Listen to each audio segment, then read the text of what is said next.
വലതുകാല് വെച്ച് തട്ടയിലോട്ട് കയറി തൊട്ടു തൊയ്തോ. വാ.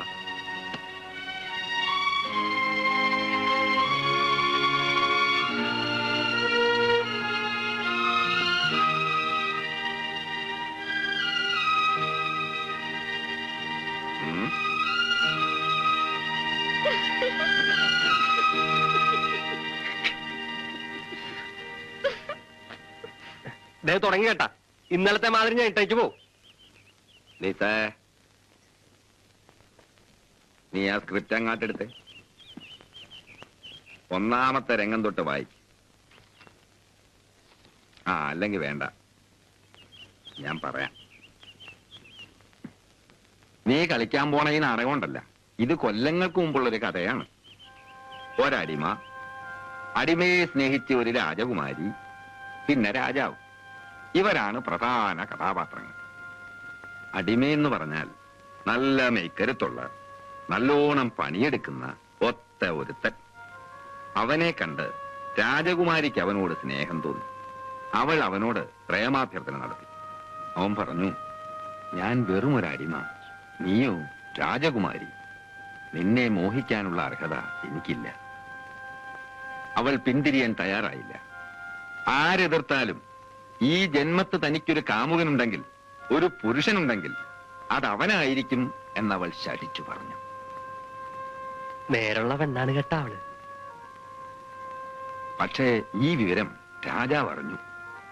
അയാൾ അവനെ രാജകുമാരിയെ സ്നേഹിച്ച കുറ്റത്തിന് തുറുങ്കിലടച്ചു. പക്ഷേ മനുഷ്യത്വമുള്ളവനായിരുന്നു രാജാവ്. തന്റെ മകളെ മറക്കാമെന്ന് സമ്മതിച്ചാൽ നിന്നെ ഞാൻ വെറുതെ വിടാമെന്ന് രാജാവ് പറഞ്ഞു. ഇല്ല, കൊടുത്തുപോയ സ്നേഹം തിരിച്ചെടുക്കാൻ എനിക്കാവില്ല. രാജാവ് അവനെ വധശിക്ഷയ്ക്ക് വിധിച്ചു. ഈശോ, ഏതു തുറങ്കിലാണ് തന്റെ പ്രിയനെന്നറിയാതെ ഭാവം രാജകുമാരി അവനെ തേടി നടന്നു. മനസ്സിലായ? നല്ല കഥയാണ് കേട്ടാ, സങ്കടം വരും. അല്ല, ഇതിൽ ഞാനാരാണ്? എന്റെ വേഷം പറഞ്ഞില്ലല്ലോ. നീയാണ് അടിമ. അതിനൊരുപാട് വർത്താനം പറയേണ്ടി വരുമല്ല. പിന്നെ പറയാണ്ട്. ഇതൊക്കെ ഞാൻ അവിടുന്ന് പഠിക്കാനാണ്. ഒക്കെ പഠിപ്പിക്കാം. ലിസാമേ, മോളങ്ങാട് വായിര്.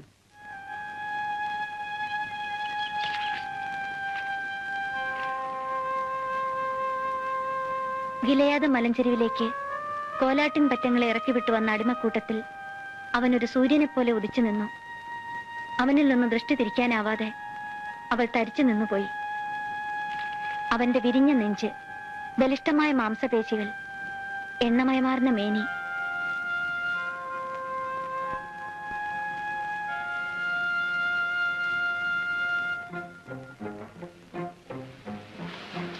കാറ്റിനോടും കടലിനോടും ഞാൻ ചോദിച്ചു, ഉത്തരമില്ല. ജെറുസലേം കന്യകളെ, നിങ്ങൾ എന്റെ പ്രിയയെ കണ്ടോ? നീരവം നീങ്ങുന്ന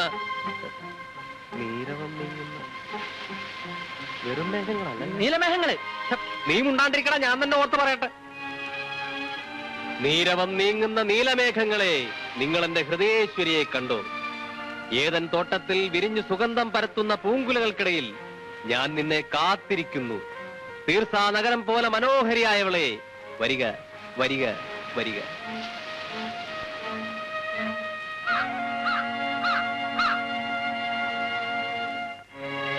യൂദായ നാട്ടിലെ ഏത് പെൺകുട്ടിയെയും നിനക്ക് സ്വന്തമാക്കാം, എന്റെ മകളെ ഒഴികെ.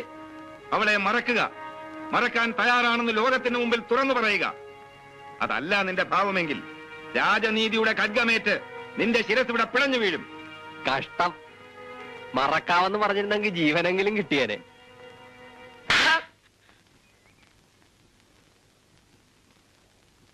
നീ ആരാടാ? എടാ ആരാന്ന് ആൻഡോ ആ കഥാപാത്രമാ. എന്റെ മറുപടി കേൾക്കാനല്ല ഞാൻ ഇവിടെ നിൽക്കുന്നത്. ഇവിടെ ഇപ്പൊ ആശാനില്ല, ഞാൻ രാജാവാണ്. നീ അടിമ. അടിമയ്ക്ക് ഇറന്ന വർത്തമാനമാണ് നീ പറഞ്ഞത്. എടാ ആണാന്ന്.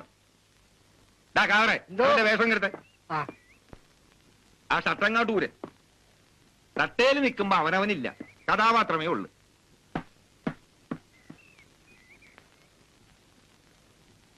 ഇട. വേഷമിട്ട് കഴിയുമ്പോ നീ ആൻഡോ അല്ലാണ്ടാവും, നീ അടിമയാവും. ചെന്ന് പൊസിഷനിൽ നിൽക്ക്. ഞാൻ അവസാന ഭാഗം മാത്രമേ പറയത്തുള്ളൂ കേട്ടാ. അത് കഴിയുമ്പോ നീ നിന്റെ ഡയലോഗ് തുടങ്ങണം. മൂമെന്റ്സ് മറക്കരുത് കേട്ടാ.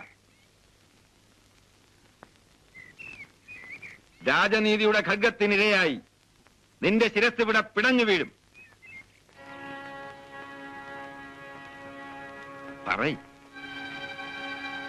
പറയടാ, എടാ പറയാൻ.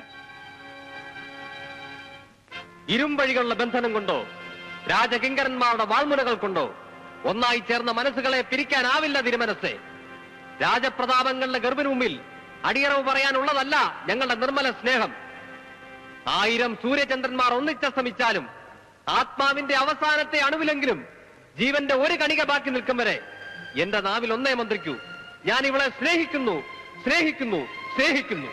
വേണ്ട, എന്നെ മറക്കാമെന്ന് പറയൂ, എന്നെ സ്നേഹിക്കുന്നില്ലെന്ന് പറയൂ. അങ്ങയുടെ ജീവനെങ്കിലും രക്ഷപ്പെടട്ടെ. ഭാഗ്യദോഷിയായി ഈ പാവിനി അത് കണ്ടെങ്കിലും ആശ്വസിച്ചു കൊള്ളാം. ഭീരുക്കളെ പലകുറി മരിക്കൂ പ്രിയേ. എനിക്ക് മരണം ഒന്നേ ഉള്ളൂ, ഞാൻ പുരുഷനാണ്.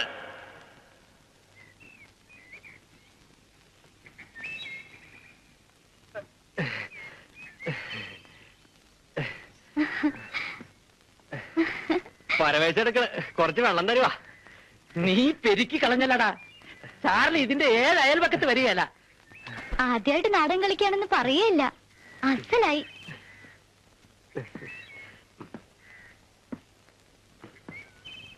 പോരാ, പറഞ്ഞതൊന്നും അങ്ങാട്ട് ചെയ്തെന്നേ ഉള്ളു, അതുപോരാ.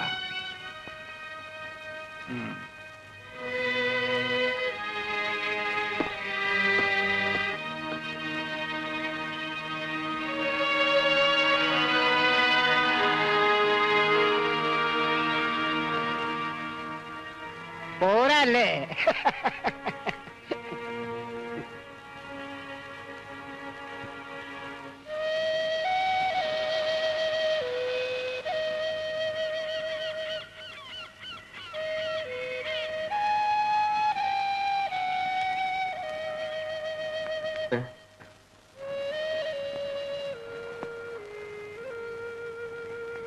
നന്നായെന്ന് വല്ലവരും പറഞ്ഞിട്ട് എന്താ കാര്യം? ആശാൻ പറഞ്ഞില്ലല്ലോ. നന്നായില്ല. എല്ലാവരുടെയും മുന്നിൽ വെച്ച് നന്നായി എന്ന് ഞാൻ പറഞ്ഞ ഇനിയും നന്നാവാനുള്ള എന്റെ മനസ്സ് കെട്ടുപോകും. അതുകൊണ്ടാ. ഉമ്മ തുടങ്ങിയതല്ലേ ഉള്ളു, നീ നോക്കിക്കോ.